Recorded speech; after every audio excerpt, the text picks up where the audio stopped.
ลูกกินกับข้าวเด้อสบายดีอีล่ะสบายดีปะลุงลูกไว้เก่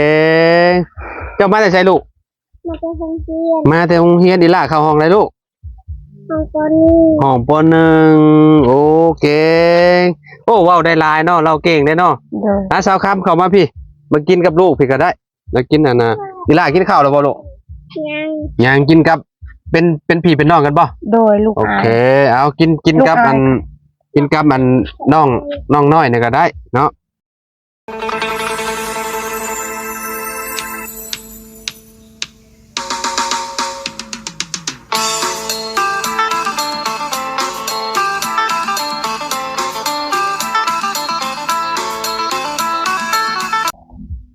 กราบสบายดี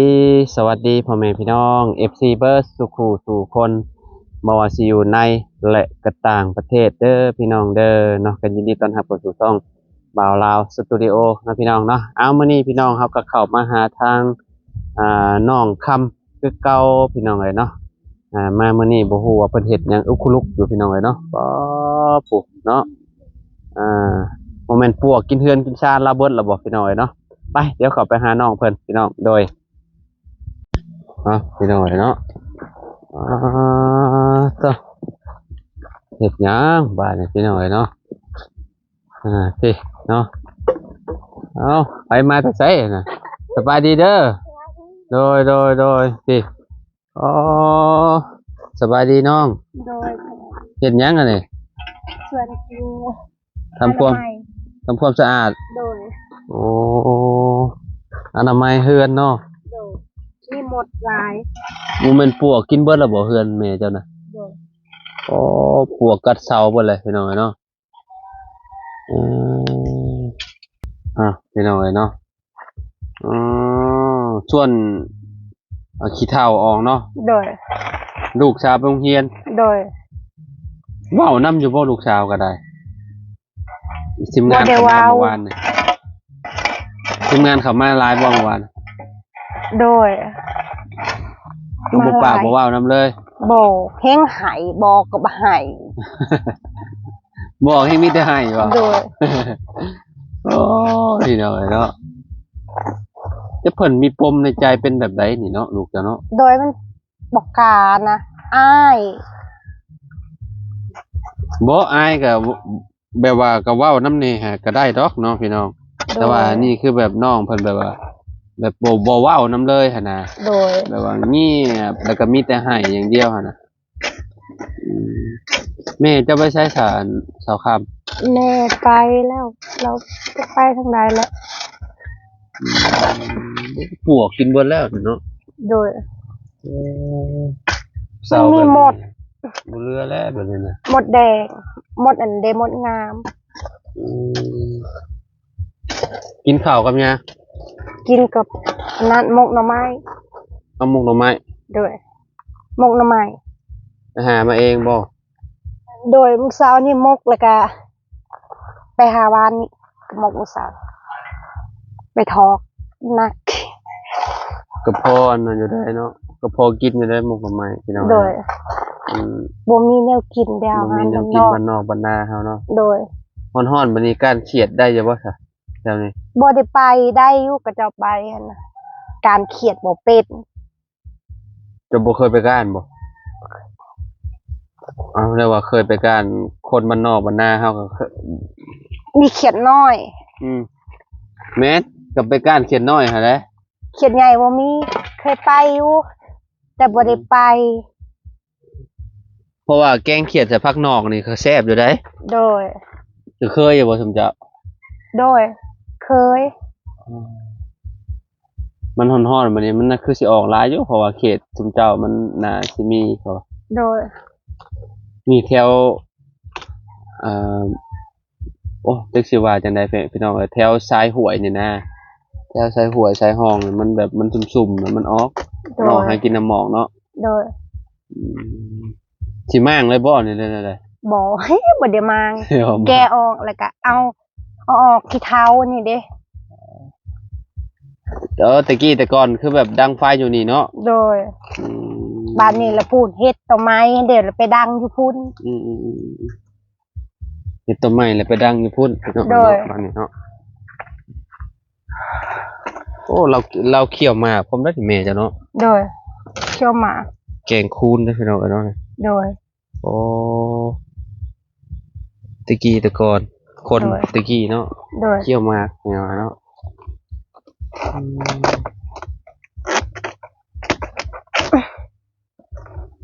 ฝนตกบ่หัวบ่ว้าวบ่เหือดเนี่ย ครัวหั่นแหละ อันนี้นี่ชาญเอาเองบ่ โดย อันนี้นี่ได้ โดย แม่จะบ่เป็นคนชาญ โดย แม่ โอ้เราไปตัดมาแล้วเราชาญเองเลยพี่น้องเนาะ โดย มันก็แม่น แม่น เฮ็ดเองทุกอย่างเลยเนาะมีตู้นี่ก็เก่งเนาะ โดย ไผหญ้านี่ก็ไผเอาเองเลยนี่มัน ไผเอาเองข่อยก็เป็นไผ เป็นบ่ เป็น เคยไผอยู่ตะกี้ เออ ลงไปเฮ็ดเวียกก็บ่ได้ไผบัด ไผอันเฮ็ดเฮือนเนาะ โดย อันนั้นตะกี้เป็นเฮือนบ่นะฮะ ได้อันนี้ เป็นเฮือน เฮือนแม่เจ้าค่ะบ่ โดย บัดนี้มางมาเฮ็ดอยู่นี่ โดย อ๋อ ตะกี้นอนอยู่หั่นตะกี้ เจ้าหาได้ โดย โอ้ตะกี้มันเป็นเฮือนแล้วตะกี้นี่ก็ได้ทุก โด พี่น้อย งนี่โอ้กระต๊อบดังนี้ก็แม่นเนาะตะกี้เนาะ โดย อืมตะกี้ดังไฟอยู่นี้ โดย ไปก็อาย ดัง ขึ้น ไฟ นะ อยู่นี่เนาะพี่น้องก็บ่เทใกล้ๆเท่านี้ก็ได้ก็จะไปเทอยู่ไส เธอยัง บ่เทไว้อยู่ในพุ มันหกคือเก่า โอ้ มันหนัก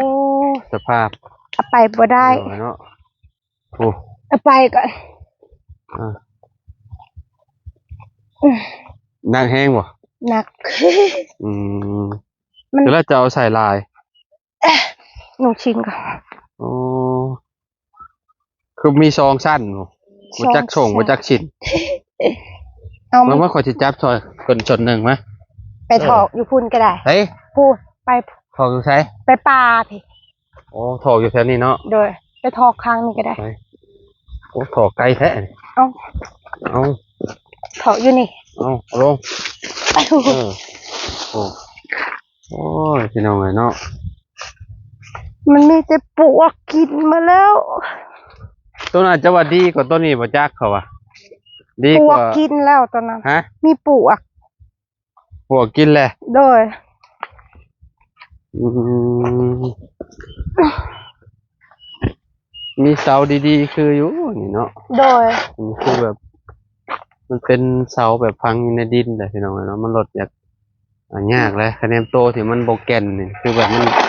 มันกัดเบิดแบบนี้พี่น้องเนาะนี่กัดไปเลยนี่เห็นบ่นี่นี่ปวกนี่ขึ้นไปเลยนี่ โดย เนาะนี่ โดย โอ้อยู่บ่ได้หลายปีแล้วนี่นะก็คิดว่ามัน คนตก มันอยู่ข้างล่างนะมันอันนั้นเบิดแล้วเขาว่า โดย มันน่าสิกัดหลายเติบเลยเนาะกลับมาเบิ่ง โดย อยู่ข้างในเลยนี่ดินี่โหนี่นี่ปวกมาปลูกจะมองหัวโพนมันก็ขากเป็นยังไงหมุดอันนี้ก็ลายเนาะ โดย หมุดอันมนงามเนี่ยนะ หมดงาม ลายขนาดเลยหน่อยเนาะบ่ได้ไปหาอยู่หากินเนาะ ไปวานนี่ไป ไปมื้อนี้ก็เลยอยู่ อันนี้แหละอนามัย อันนี้มีหมดมันนอนบ่ได้กลางคืนนั่นน่ะ มันกัด โดยแม่เราดังไผใช่ มันขึ้นไปฮอดบ่นอนพุ่นน่ะหมดเลยเนี่ย โดย อ๋อขึ้นไปกัดเลยหน่อยเนาะเจ้าเอาศอกก็เด้เจ้าฮู้บ่ศอกอันขีดกันหมดน่ะ เดี๋ยวคิดหมดบ่ โดย เอามาขีดอันมองที่ว่ามันไต่นะตันทาง มันมี เย หูมัน ฮะ หูมันอยู่หันใหญ่ ภูมัน โดย เออ เป็นควายเด็กควายมด ต้มน้ำร้อน เทลงไปโลด ต้มน้ำร้อนลวกบ่ เออต้มน้ำร้อนแล้วก็เทน้ำลงไปในหูมันน่ะเด้ โดย มันก็ตายไปเลยแหละนี่คือแบบเพิ่น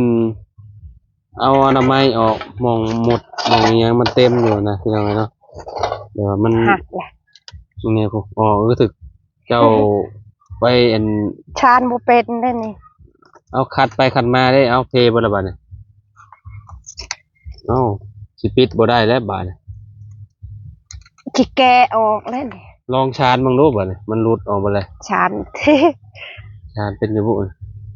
ใช่เรามัดไว้หมองใด มองนี่แหละแกะก่อน แบบนี้ก็แน่นหนาเนาะ โดย นะโอ้เราเฮ็ดผู้เดียวเด้อบ่จักอันนี้ โดยเราเฮ็ดผู้เดียวคอยลงไปเฮ็ดเวียกผัวมางออกเขื่อนตัวน่ะ เจ้าจนงงที่มา โดย เพื่อนหลังนั้นมันบ่ได้อยู่เลย โดย เพราะว่าเรามั่างเพื่อนหลังใดหลังใดเจ้าเว้าเพื่อนหลังนี้เนาะเรามั่างเนาะ โดย กระตอบหลังอันน่ะเด้หลังที่คอยให้เบิ่งกินนี่แหละพี่น้องกระตอบตัวนี้แหละเรามั่างแล้วก็มาเฮ็ดต่ำๆอยู่พี่บัดนี้นะ โดย เอามีดก่อน เราไปตัดไม้เองทุกอย่างเลยเห็นนี่นะแม่ตู้ยังได้ซื้อนี่เจ้าเนาะ จักแม่ ใช้ ตู้ เบิ่ง อีหยังได้บ่มันแข็งเด้ออะ ไม่มันคืออันยานางบ่นี่เด้ แกะได้แล้วเด้ ได้ละ แม่นใช่เด้ดึงออกแล้วบ่นี่เอาดึงออกบ่นี่อ้าวสบายดีล่ะหากันเลยโรงเรียนมาอ่าโอ้เสื้อขาวเพิ่นก็เนาะพี่น้องเลยเนาะอันนี้ปักเอาเองบ่หรือว่าให้เพิ่นปักให้บ่เสื้อเจ้านี่ บอกแม่ ได้มาแต่ใช้ลูกเสื้อเพิ่นเอาให้หรือว่าเสื้อเจ้าเองบ่ เชื่อก็จะเอาให้บ่ เสื้อเพิ่นเอาให้เด้นี่ชื่อผู้ชายเท้าอิหยังบุฮะอ๋อมหนึ่งผู้เสื้อผู้ใหญ่เนาะ อืม มาพี่มาอยู่ห่มพี่มันร้อนแดดได้จากโต๊ะไปเรียนมานี่ตอนนี้ก็แล้วเรียบร้อยบัดนี้เนาะ โดย อ๋ออันนี้เงินไผนี่โอ้มีเงินเฮีย โดย เงินเจ้าบ่บ่แม่น โดย โอ้เลขคักลีนี่พี่น้องเนาะ ดังดูชาม 951โอ้อ้าวนี่ล่ะระบ่าวให้ ขอบใจ โดยเก็บเมียนเอาไปซื้อโรงเรียนรถมีแต่สิซื้อเลขอย่างเดียวบาดนี่ เขาเฮ็ดแบบใดเอ้า ถูกแล้ว ฮะ ถูกแล้ว ถูกใช่บ่ แม่นพระเจ้าเอาตัวนี้ไปคัดบัดนี้ เอาตัวใด เอาชานเข้าไปอีก เอาให้มันชิดๆกัน บ่ เข้า ได้ แม่นตูดเข้าไปชิดกันรถถูกแล้วบัดนี้เจ้าก็เอาตัวนี้คัดตัวนี้นี่เอามาคัดตัวนี้ เอามาสอด เฮ็ดแบบเก่า นี่สอดลงรุมเอาลงอยู่พื้นนะ อันนี้ บ่เอาตัวนี้ลงอยู่พื้น อืม ลงอยู่พื้นตัวกลางนี่แม่ นี่ แล้วก็งัดขึ้นเทิงบัดนี้นี่เอางัดขึ้นมาเทิงนี่เอางัดขึ้นมาเทิงเขาบัดนี้ ให้เดี๋ยวมันก็คัดกันเลยมันนี้เขาก็เฮ็ดแบบเอางัดลงรุมอ่ะให้เดี๋ยวมันก็อยู่เลยบ่เคยชานบ่นี่ ไผยาเป็นอยู่ บ่ โดย แต่ว่านี่บ่เคยพายเนาะงัดพื้นมันงัดไปงัดมาแหละอยู่นิ่งๆมันในตู้นี่ก็เก่งเนาะพี่น้องเนาะตัวสุดท้ายแล้วเนาะ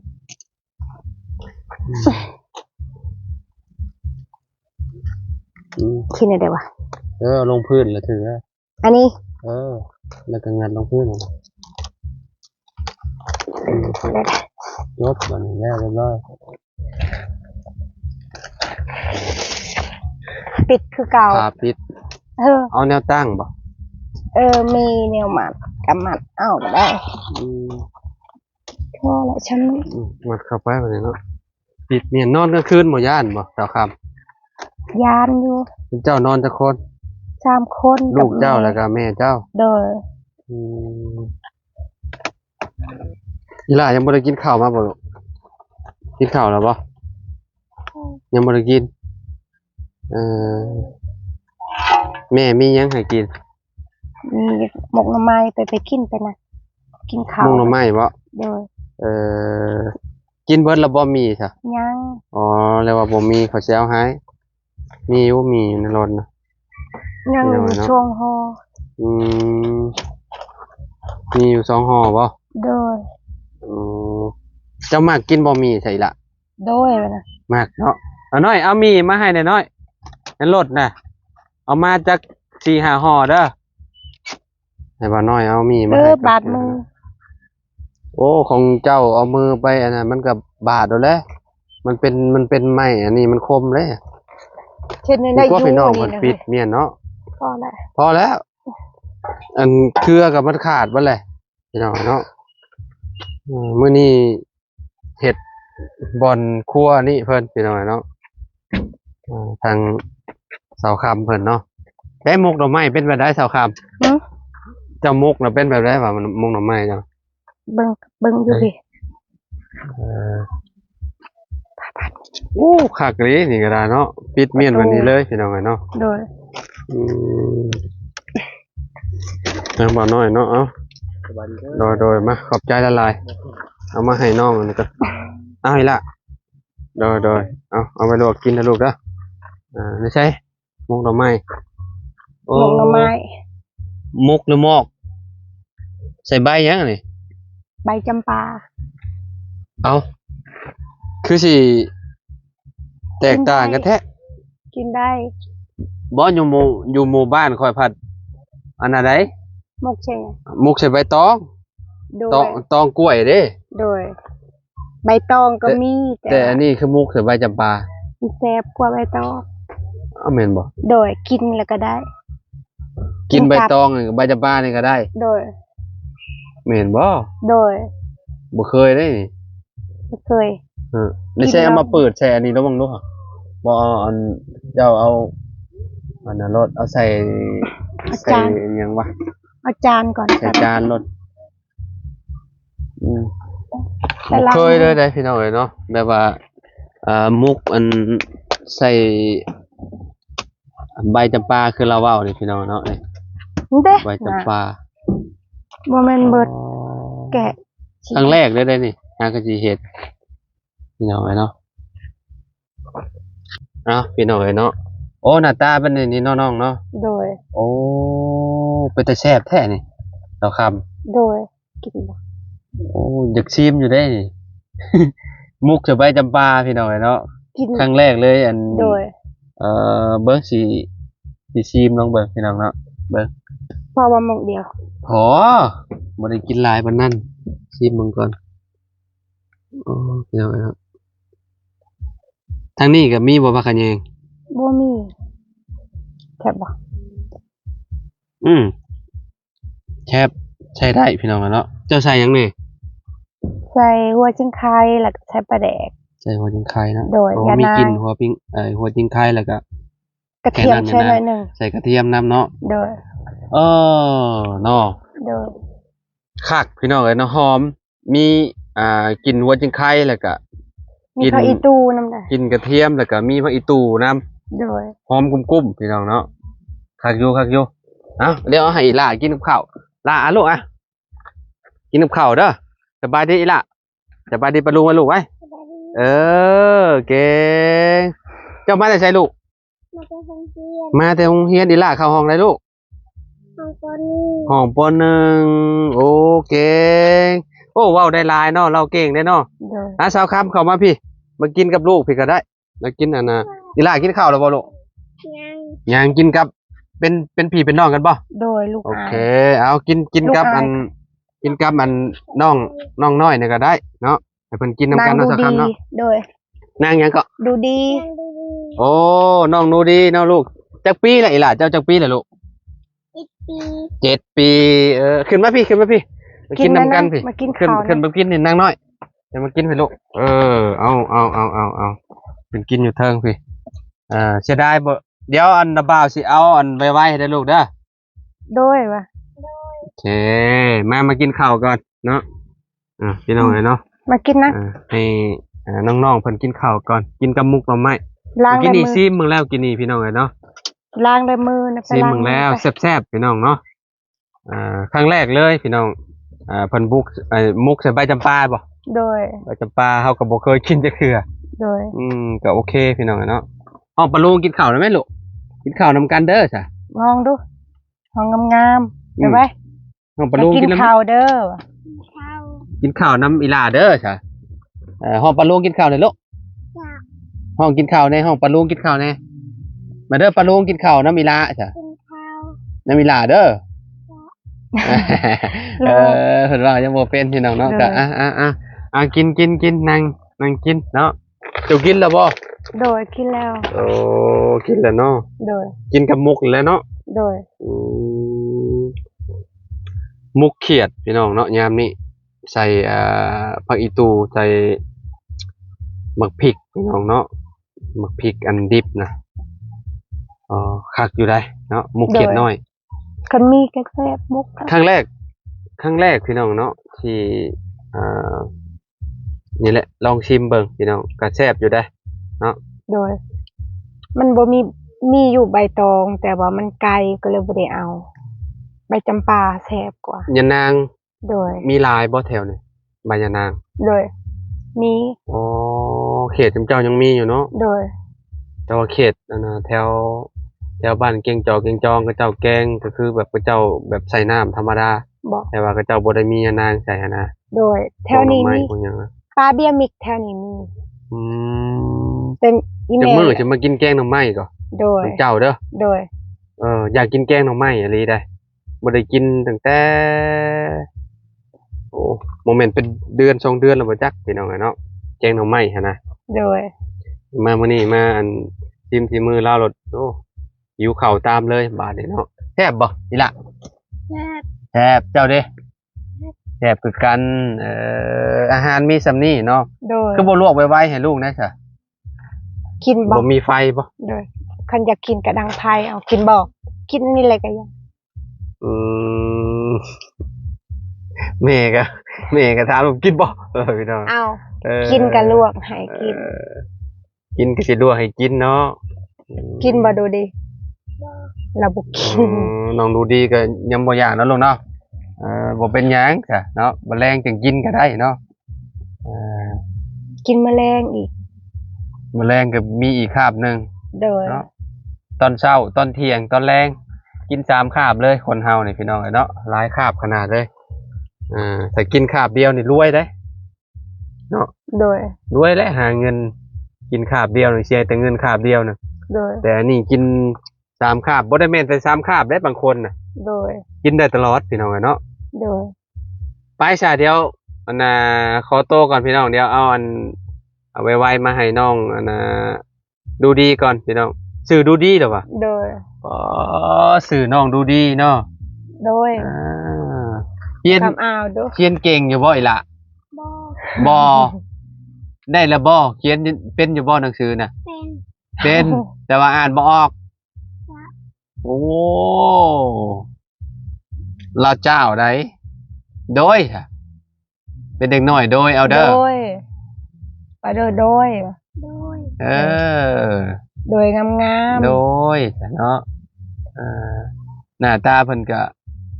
คล้ายๆคือกันพี่น้องเอ้ยผมเพิ่นเป็นพี่น้องกันได้เนาะ โดย ใครเกิดก่อนเกิดหลังหมอนี่เกิดตำลังว่านี่เนาะ ตัวนี้เกิดก้อนนี่เกิดตำลัง อันนี้ประมาณตำลังเนาะ โดย อันนี้เกิดก่อนอันนี้เนาะ โดย โตสูงกว่าน้อยหนึงพี่น้องเนาะ โดย ไปโรงเรียนก็ไปนำกันแหล้วเนาะ โดยว่ะ เราก็สิเว้าเก่งกว่า